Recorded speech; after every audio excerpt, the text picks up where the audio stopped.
বানাবো চিংড়ি মাছের রেসিপি। আর তার জন্য এখানে তেলে পেঁয়াজ, দেখুন 2 টুকরো নারকেল, লঙ্কা, আদা, রসুন দিয়ে, শুকনো লঙ্কা আর কালো জিরে সম্বার দিয়ে বসিয়ে দিয়েছি। এটাকে আগে ভাজবো।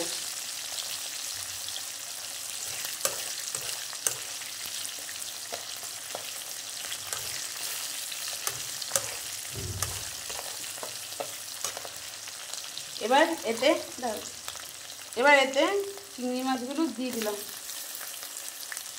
আর এটাকে ভালো করে চিংড়ি মাছের সাথে ভাজবো। এর মধ্যে লবণ,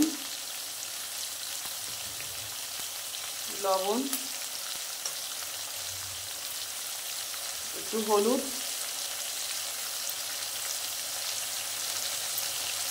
একটু জিরের গুঁড়ো, একটু ধনের গুঁড়ো অ্যাড করলাম। এবার এটাকে ভালো করে ভাজতে দেবো।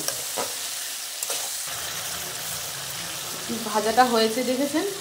এবার এতে একটু মেশাবো কালো সরষে আর একটু মেশাবো পোস্ত।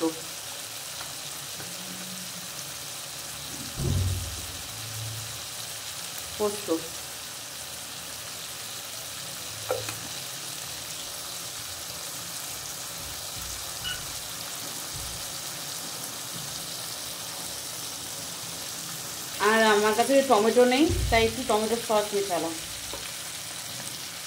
একটু গরম মশলা,